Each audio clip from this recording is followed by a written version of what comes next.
Help me reach 9,000 subscribers. Support the video with a like and leave your thoughts in the comments. I read everyone. Thank you. She set the table like a magazine cover. Pot roast, mashed potatoes, candles that smelled like vanilla, and slid my plate in front of me with that careful smile she uses when she wants to erase a month on the road. It should have worked. I just pulled the rig into the yard, hauled my bag in, and my body wanted two things: food and a long shower. Instead, I watched her lock her phone with her thumb and slide it face down to the far end of the counter like it might jump up and bite me if I asked a dumb question. Big week, she chirped, pouring my iced tea. I tried that new glaze you like. Smells good. I told her, pulled out the chair. You hiding a state secret under that phone? Or is it just shy? She laughed too fast, wiped her hands on a towel. It's charging. So it charges better face down? Eat, Nate, she said, and kissed my hair instead of my mouth. That's when the quiet went weird. She used to meet me at the door like I was the last plane home. Tonight she'd done the house like a stage set and stayed on her mark all dinner, asking about fuel routes and my dispatcher like she was catching up with a neighbor. No soft question about whether I slept, no joke about my farmer's tan, not even a complaint about the squeaky hinge I never fix. Just a woman running a script, hitting beats. And every time her phone hummed, her eye flicked to it. Just a blink, just enough to tell me there was another scene I wasn't invited to. I cut into the roast. You're quiet. She sipped water. Just listening. All right, I said. Then listen to this. I'm gonna look at that hinge in the morning. And the garage door's grinding again. I'll hit it with silicone before I go. You don't have to fix everything your first day back, she said. Her tone was soft, but she stayed standing, working the dish towel like it owed her money. Yeah, I answered. That towel'll survive. She smiled at the floor. I missed you. Uh-huh. If I'd known where this was headed, I would have left the plate, grabbed a motel, and slept through the credits. After dinner, she loaded the dishwasher like a race, then announced she'd lie down for a minute. I heard the phone buzz twice. I pretended to read the mail. 2 envelopes from the bank, some political flyer, a coupon for a tire rotation. A third buzz. When I walked down the hall, she'd already dimmed the lamp and turned her back, the phone tucked under her pillow like a kid hiding candy. You want me in there? She breathed out slow. I'm beat. Maybe in the morning. Sure, I said, but my voice came out flat. I took the guest quilt and stretched out on the couch. The house smelled like vanilla and guilt. By morning she was sunshine again, pancakes and a joke about my snoring. She kissed me like she remembered how. I made the hinge squeak, then not squeak. She brought me coffee and leaned on the doorframe, all easy and sweet. You good? She asked. Depends what day it is, I said, watching the screw bite. Because yesterday felt like Wednesday in a dentist's office. She tilted her head. You're grumpy. I'm observant, I replied and wiped my hands. But hey, pancakes were good. She kissed my cheek, set the mug on the workbench. I can be better. Show me, I told her, because I wanted to see it, and because I wanted to believe I wasn't a blind man in my own house. That afternoon, she floated a plan. Lena's doing a barbecue tonight. She asked us to stop by, if you're not wiped out. I shrugged. I can manage ribs and neighbors. Lena's yard has that fake grass look and a deck she won't let shoes touch. She's Kayla's closest friend, bubbly, always too interested. The usual crew was there. Her husband Drew, who collects microbrews like banknotes, Marla from 2 doors down, and Eddie, the gym teacher who talks like life's a push-up contest. I brought potato salad and the rack of ribs I smoked last month and froze. Kayla wore a sundress and that perfume she puts on when she's selling an image. Look who's back, Lena sang, hugging me like a bad aunt. Mr. Interstate himself. We thought you forgot the zip code. Routing still recognizes your deck as a hazard, I said, stepping around her doormat rules. Drew laughed an inch and handed me a beer. I didn't open it. Kayla took my elbow. Nate's tired, she told them. I'm fine, I said. 2 ribs and a chair, and I'll even tell a story. It started fine. Jokes about rest stops. Eddie wanting to know if anyone actually uses CBs anymore. I let them talk and watched Kayla float among them, her phone appearing and disappearing like a coin in a magician's hand.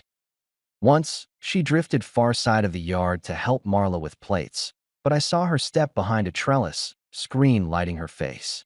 When she came back, she stood too close to Eddie, laughed at a line that wasn't funny, ran a quick hand over her hair like a signal. Lena noticed too. You two are cute, she said, too loud. Absence makes the heart do other things. I met her eyes. Finish that line, Lena. She lifted her palms. Kidding. Kidding. Kayla touched my arm. Ignore her. I usually do. I handed her a plate. Ribs? She pushed it away.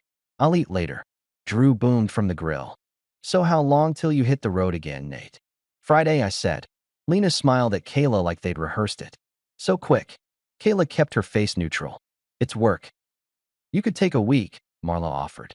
Make memories. Kayla cut in, a little sharp. We have plenty of those. Sure, I said, setting my plate down. But most of them smell like diesel. Lena smirked. Aren't you worried a long-distance life makes room for mischief? Lena, Drew warned. I looked at Kayla, not her friend. You worried about that? She cleared her throat. That's rude. For who? I asked. For me, she said, voice rising a notch. This is a party. Exactly, I answered. So keep it light. Eddie clapped my shoulder. Take it easy, man. We're just messing around. I let the hand fall off. Then mess around with the coleslaw. Kayla lifted her chin. Can we not do whatever this is? I didn't raise my voice. Okay, then here's what we'll do. I'm not staying late. I turned to Lena and Drew. Thank you for the invite. We'll be out by 8. I need sleep. Lena blinked. It's 6:50. Then you've got an hour to make your best jokes. Kayla tugged my sleeve, whispered, Why are you doing this here? I kept my eyes on the grill. Because here's where the commentary started. We stayed an hour. Every time Kayla drifted, I let her. Every time a joke landed that smelled like disrespect, I marked it and didn't smile. At 8, I stood, thanked them for dinner, handed Drew the unopened beer, and told Kayla we were leaving. On the walk home, she kept a half step ahead. What was that? She demanded once the door closed. That, I said, toeing off my boots, was me setting public boundaries the way your friend sets plastic cups. If people want to test them, they can, but I will label the shelf. You embarrassed me. I corrected the script. She folded her arms. You're paranoid. Probably, I said. But I'm not wrong about body language. The one you used tonight wasn't married. She laughed, one note. You want me to wear a bell? I want to feel like I live here, I said. I want to know my wife's not running side conversations behind deck furniture. I let that sit. Here's what's going to happen next.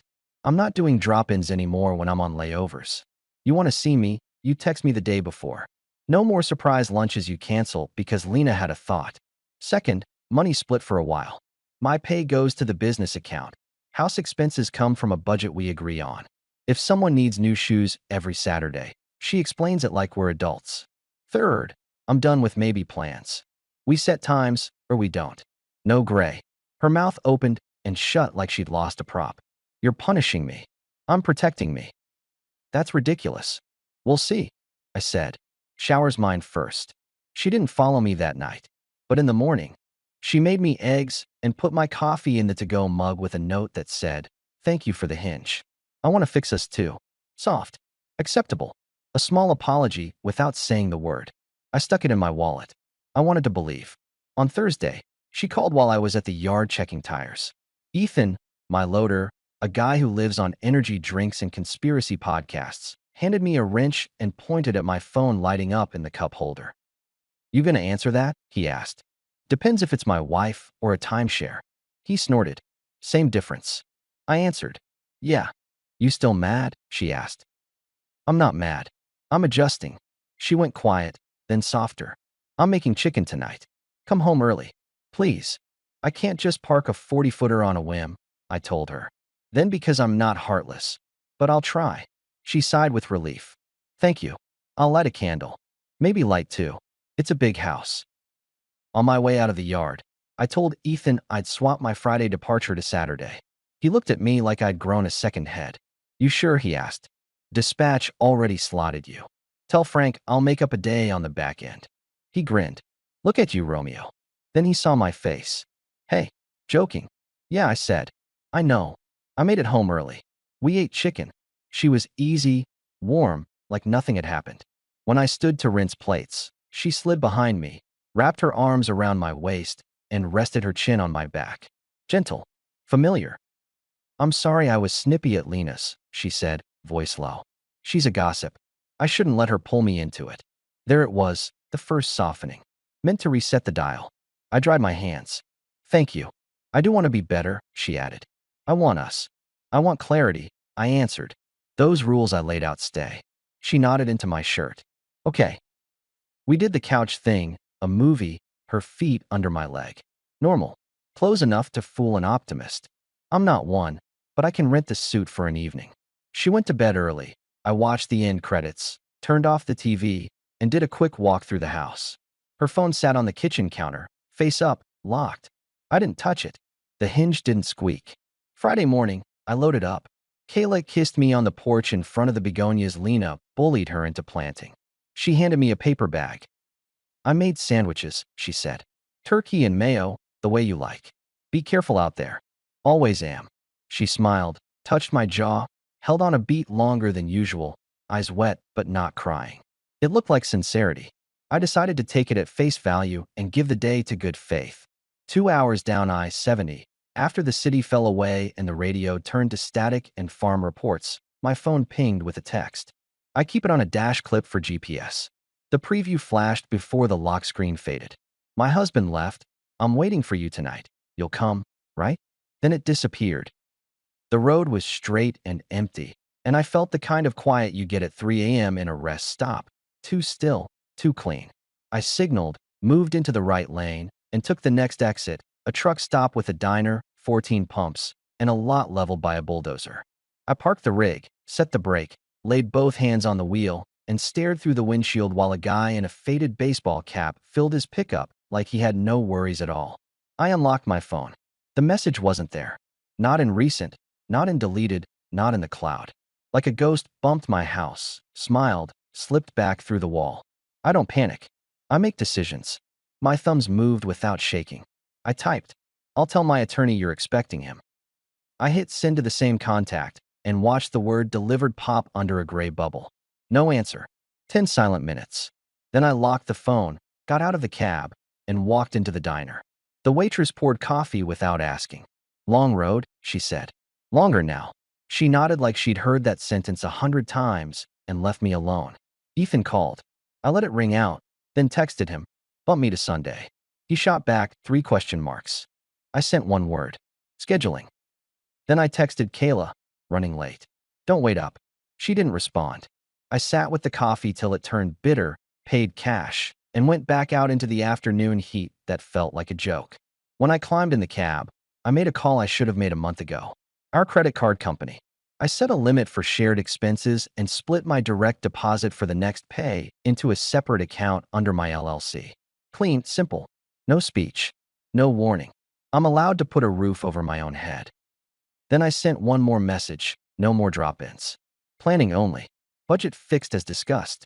Please stay with me until we talk. The blue bubble hung there like a line on a map. No response. That was fine. I didn't need her words. I needed space. I finished the run because that's what I do. I kept the rig between the lines and delivered a load of produce to a warehouse where a guy with a clipboard looked like he was allergic to sunlight. While they unloaded, I called my brother, Dean, the only person who'll tell me I'm being stupid and still help me move a couch. You a saint yet? He asked. Never. What's up? I think my life just got very simple. That never means something good. Talk. I told him about the text, the delete, the quiet. He whistled once. You want the speech? He asked. Give me the short version. If it walks like disrespect and quacks like a side plan, it's not a swan, he said. You don't need detective work. You need a decision. Steer your own truck. I'm rerouting, I answered. Need a couch to crash? He offered. No, I said. I'm not hiding in your basement like a teenager. I'll finish this run, go home, and make moves. I'd rather clean my house myself. Okay, he said. You want backup, I show up. You want quiet, I stay away. Stay on standby. You got it, he said. Hey, Nate. Yeah. Respect isn't a tip jar. Copy that. I hung up feeling lighter and harder at the same time. That evening, I parked in a state lot by a wood line and slept like a man with a task list. When dawn hit, I was already moving. On Sunday, I aimed the rig home earlier than dispatch liked. I'd sent Kayla a message that morning. I'll be back late afternoon. We need an honest talk. No reply. I didn't expect one. Halfway there, Ethan buzzed me. Frank's annoyed, he said. Frank can live. Want me to pull Monday from you? Pull it, I said. Add Tuesday and Wednesday instead. I'm stacking miles after. You okay, boss? I'm fine, I answered. Just fixing a hinge. That the same hinge? Every house has a lot of them. When I turned onto our street, the sun was still up, catching the lawn in that late-day yellow. Our porch light wasn't on. Lena's car was gone. Marla's kids screamed in a sprinkler. Normal suburb noise.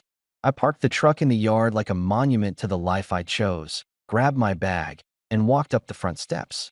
The door was unlocked. The house was quiet. The vanilla candle sat new and unlit on the dining table. In the kitchen, the note waited like a small, white flag. Sorry.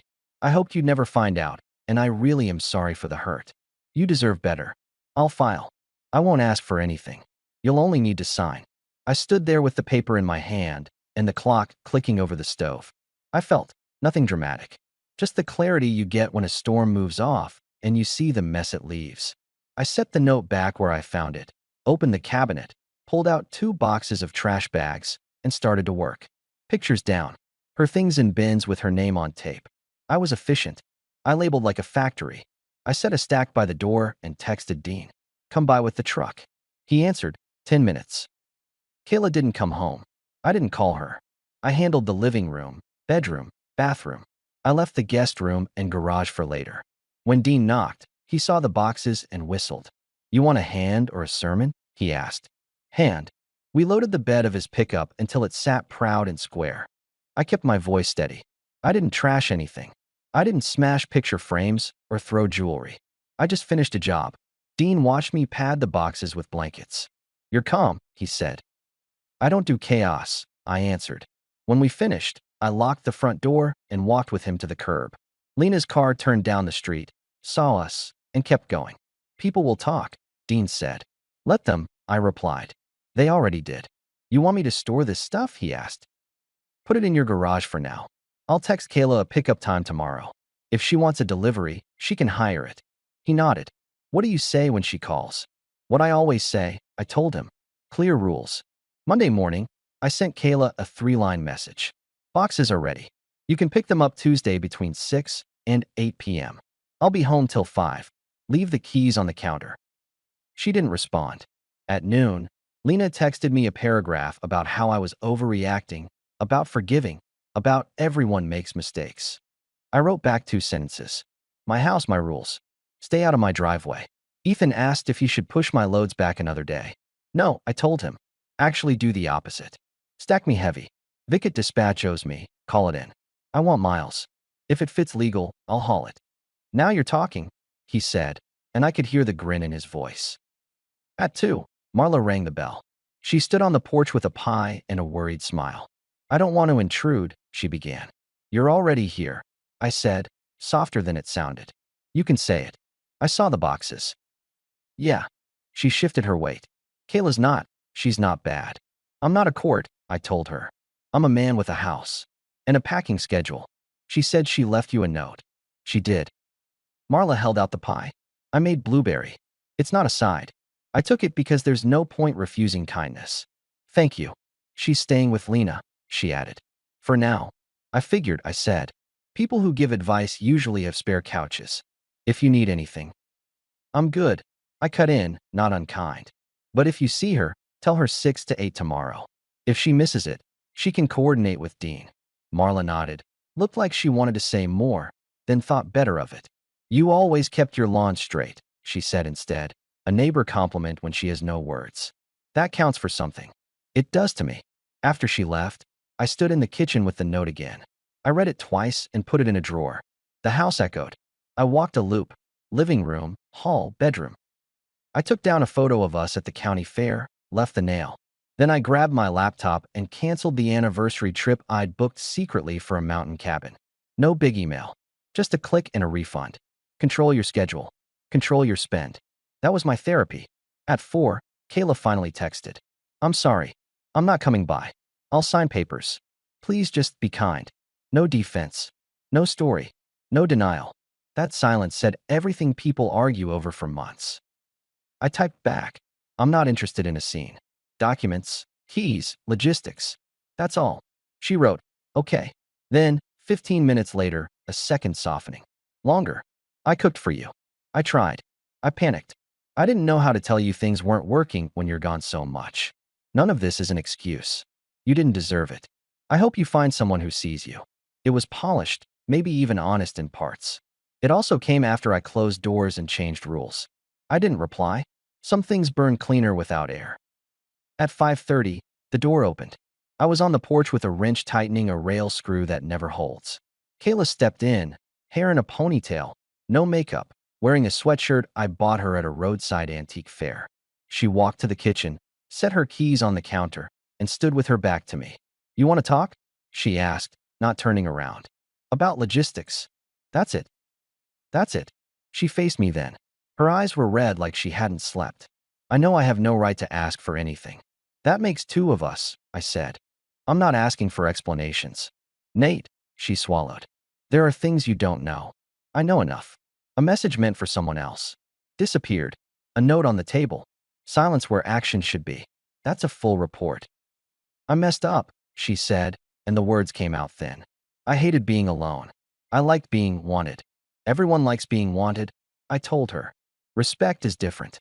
It's the bill. You didn't pay it. She flinched, nodded. I'll send the documents this week. You already said. She stepped closer. I don't want to fight you. You won't, I said. You can't. I'm done with that game. I wasn't trying to hurt you. You were trying to have two lives, I answered. The result is the same. She looked at the boxes by the door. You packed everything neatly. That's how I treat things I care about, I said, even when I'm done with them. Her eyes filled. Is there anything I can do to make this less awful? You can be on time for your own ending, I said. And you can tell Lena to stop texting me. Last thing, don't use words like always and never when you talk about me to your friends. Use facts. She nodded, reached out like she'd touch my arm, then thought better of it. I'm sorry, she said again softer. I know. She left without looking back. The house took the quiet like it had been waiting for it. I sat on the porch rail I'd just tightened and let the evening cool do what it does, level everything. That night, Ethan called. You want a midnight run? He asked, half kidding. Give me the 5 a.m., I told him. I'll be there at 4:30. Pre-trip at 4. He whistled into the phone. Back to form. Better, I said. Stronger lines. He laughed. I'll tell Frank he gets his miles. At dawn, I climbed the steps to the cab like I was climbing into my own skin. The tires thumped a rhythm I know better than most people know their own voices. By the time the sun broke, I was already westbound. A week later, a certified envelope hit my mailbox. Papers.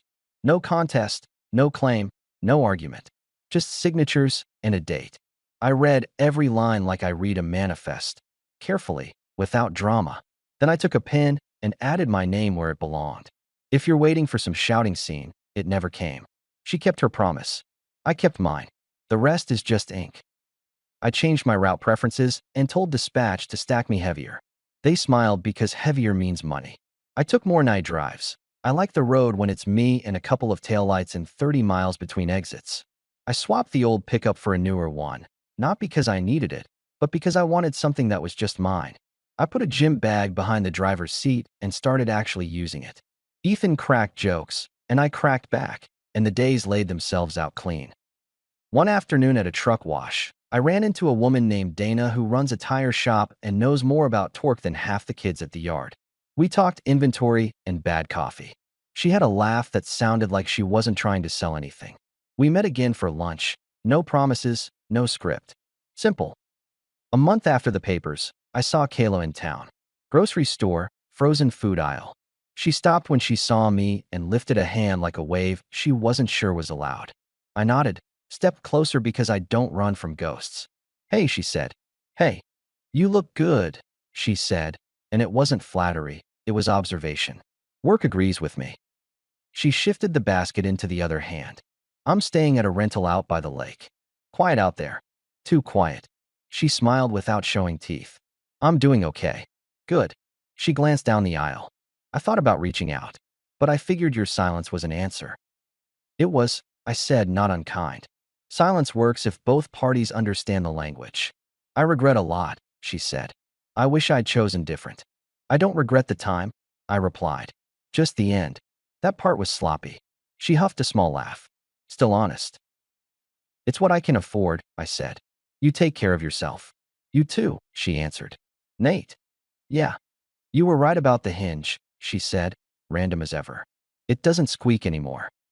Some fixes hold, I told her. Some just buy time. We stood there a beat longer, then both stepped aside. She reached for a bag of peas. I picked up a pizza. No drama. No scene. Just two people who used to share a house and now share an aisle. I walked out into the parking lot thinking about how people will say dignity is cold. They're wrong. Dignity is warm. It lets you sleep. It lets you eat a slice of pizza in a cab at 1 a.m. without replaying every word anyone ever said to you. It lets you walk past the house you built and not feel like it owns you. The calendar rolled. I filled it with shifts I wanted, not shifts I took to avoid my living room. I fixed things, this time for me. I changed the oil, cleaned the gutters, replaced the porch light Kayla always hated. Dean came over on Sundays to watch the game and talk about nothing important. Ethan and I started bringing our own coffee to the yard because the machine there tastes like old pennies. Dana and I saw each other when our schedules lined up. Neither of us made it a project. The road stayed the road. The house turned into a place again, not a theater. Sometimes, when I walk by the drawer, I see the edge of that note. I don't take it out. I don't need the words. I have the message in the only format that matters, actions. She wrote one action and I wrote another. Mine said, "This is where respect ends and motion begins." People like to pretend endings come with speeches. They don't. They come with clean counters, clear calendars, and keys left on the table. They come with a text that doesn't get answered in a truck that starts at 4 a.m. because you aimed it that way. If you want to know how it felt at the exact moment I locked the front door and started the engine, here it is. It felt like I finally stopped keeping score on a game I didn't sign up to play. It felt like a line drawn straight, not because I'm righteous, but because I'm done negotiating with my own reflection. Last thing I said to Kayla, the last time we spoke for real, was at that kitchen counter the week she left. I never told you the final line because it didn't fit neatly in the earlier scene. She'd asked if there was anything she could do, anything at all. I looked past her at the hinge she'd thanked me for, then at the closed front door. You can stop expecting me to stay where I'm not respected, I said. That's me being kind. She nodded like she knew it was true. She left. I stayed just long enough to lock up my side of the story. The following week, a notary came to my porch with a clipboard. I signed, handed the pen back, and watched her drive off. No fanfare. I went to the yard and caught a load to Omaha. It was smooth driving. The sky did what skies do. Ethan cracked another bad joke on the radio. I told him to stick to loading freight. On the way back, I pulled into a rest stop and saw a family picnicking under a tree. Kids chasing a soccer ball, the mom bickering about napkins, the dad trying to assemble a kite from instructions written by a bored engineer. It looked messy and honest, and like a thing that could work if everyone agreed what respect costs. I got back in the cab and checked my mirror. The road stretched out, same as always. I shifted, signaled, eased back into the lane, and let the engine settle into that familiar hum that, for me, sounds like freedom. That's the story. No heroes, no villains, just lines. She crossed one, and I redrew mine. I don't hate her. She made a choice. I made one too. And between the two, I found something I didn't know I was missing, my own company, and the quiet respect that comes from living by your own rules without making a speech about it. So if you're listening for the advice part, it's simple. Don't call yourself a victim. Don't call yourself a saint. Call yourself a man who noticed the hinge squeaked and fixed it before the whole door fell off. Then keep moving. The road isn't going to drive itself. Since you made it to the end, I'm guessing the story hit the mark. How about a like and a subscribe?